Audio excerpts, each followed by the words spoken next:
Is it record? It's recording. What's up, guys? It's not left first. Oh, I'm messing up this intro. Welcome back to Beyblade News, where we try to bring you the Beyblade news as soon as possible. Today, we're talking about Random Booster Volume 21. We're already on Random Booster Volume 21. That's crazy. With the prize bay, or I should say the prize bays, because we have 2 prize bays in this Random Booster, which is awesome. It gives you a higher chance to actually get a prize bay. We have Death Diabolos and Abyss Diabolos. The evolution to Venom Diabolos and Erase Diabolos, they are getting sparking evolutions, which is really cool. So yeah, let's just get started. I'm gonna talk about Death Diabolos first, just because I think that one's more interesting. I always like Venom Diabolos more than Erase Diabolos, so I feel like we should start with that one. So here is Death Diabolos on screen right now. It kind of has like kind of jagged but somewhat round design. I don't really know how I feel about it.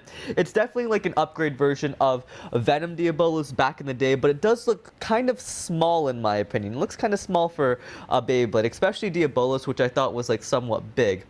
Anyway, the combo on Death Diabolos is Death Diabolos 4-turn merge dash 1D. So it comes with the 1D chassis, it comes with a disc 4-turn, and then it comes with the driver merge dash. Now, in my opinion, I'm not really a big fan of Death Diabolos' combo. I feel like 4-turn isn't really that great, and then merge dash is, merge dash is fun, but it's not the best driver in the world. And then 1D, in my opinion, is probably like the worst, or maybe the second worst chassis out right now. It has really good teeth, but it is very light. So the combo on Death Diabolos is not that amazing. But again, like I said before, or I don't know if I said this actually, but the layer does look really awesome. And something that I would like to note on the layer, if you look at the chip is very different than any other chip that we've gotten before. If you look at the core of the chip, the core is totally different than most of the cores that we get on other Beyblades. So far, we've only really gotten 2 cores. We've gotten the standard core that's on most every Beyblade,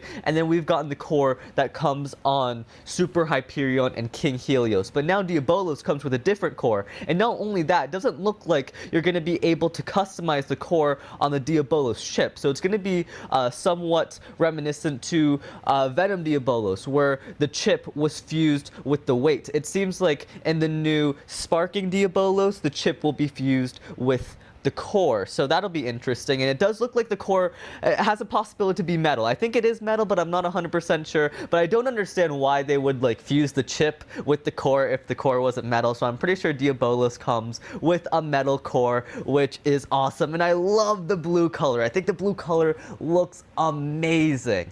And yeah, okay, enough talking about the new Death Diabolos. Let's talk about Abyss Diabolos. With the names are amazing on these Beyblades. We have Death Diabolos and Abyss Diabolos. That is so cool. The names are amazing. Alright, so here is Abyss Diabolos right here. And something that I found interesting is that if you look at Death Diabolos and Abyss Diabolos side by side, you can see that they're rocking this like weird purple color scheme. Like they have the same like purple claws on them. Now, will these purple claws have something to do with their gimmick? Probably. Maybe these purple claws are made out of rubber, and that'll give the Beyblade, I don't know, what does rubber do? It allows the Beyblade to still spin and gives it more attack power, and maybe like absorb more. So yeah, maybe these purple claws are made out of rubber, or maybe these purple claws have some different gimmick, maybe like a mode changing gimmick. That'd be really interesting. But yeah, there's not really much to say about Abyss Diabolos. It kind of has the same similar design elements of Death Diabolos, except it looks a little more jagged. And also, the chip looks exactly the same as Death Diabolos, except it's a different color scheme. And instead of having a really nice blue core, it comes with like a metallic gray core. The combo on Abyss Diabolos is 5 Fusion-1S, which I thought the combo on Death Diabolos was bad. Abyss Diabolos has an even worse combo.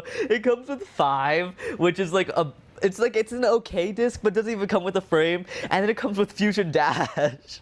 which fusion is horrible. It's even worse than merge. And then 1S is the chassis that released on Ragnarok, and Ragnarok bursts all the time. That chassis isn't really that great, so Abyss Diabolos got the short end of the stick. I mean, Death Diabolos didn't even get a good combo, but Abyss Diabolos somehow managed to get a worse combo. Alright, enough talking about the prize base. Let's talk about the other Beyblades that come in the set. Here they are on screen right now. To be honest, they kind of suck. I don't like any of their color schemes besides maybe the Burn Fire Blaze. The blue Burn Fire Blaze looks really cool. It's like blue fire, but the other Beyblades aren't really that interesting. We have a Cosmo Pegasus with a really ugly color scheme. They gave it like Barney color scheme. It looks horrible. We have Air Knight, which I feel like this is like the 5th Air Knight recolor that we've gotten. We get a lot of Air Knight recolors. It kind of reminds me of Maximum Garuda though. It's kind of rocking like a Maximum Garuda yellow color scheme. Then we have Emperor Fornius for some reason. They gave us Emperor Fornius, and I was talking about Air Knight having a lot of recolors. I feel like this is like our 10th Emperor Fornius recolor, because like every single random booster they always give us a new Emperor Fornius, which is weird. I don't know why they don't give us something cooler or something more interesting. Alright, and then after that we have Dronzer V, and I'm not really a fan of the Plastic Gen remakes. And then the last one we have is King Fafnir, which is really cool, but I'm not the biggest fan of the color scheme. I don't really like the color scheme that much, although that's Jake's favorite color scheme, so I'm sure he'll really like it. So yeah, that's basically all the news we have on the new random booster. Oh yeah, one more thing I would like to note. Here is the box of the new random booster, and if you look at the box, where is Delta? Delta is not on the box of this new random booster, which is kind of concerning. Does that mean Delta isn't going to appear in the anime, and that they're just making these new Beyblades and that they're not going to have an appearance in the anime? That might be somewhat concerning, but honestly, I wasn't a huge fan of Delta in the anime, so I wouldn't really be that sad if Delta didn't return. He kind of did like, it was weird. So he was like this bad guy for like half the series, and then all of a sudden he just like switched to like, I'm best friends with Drum, and that was like too sudden for me. I was like, what the frick? But yeah, it doesn't look like Delta's actually going to be owning these Beyblades, at least on the anime. Maybe he'll make an appearance with them in the manga, because I do know that Delta is in the manga. He hasn't had an anime appearance, but from the box, it doesn't look like Delta is going to be owning Diabolos. So yeah, that's going to be the Beyblade news for today. Remember to rate, comment, subscribe. If you guys want to see more Beyblade news, leave a like and a comment and subscribe. And yeah, see you guys later. Have a nice day. I don't have an outro, so I'll just say left first out. Peace.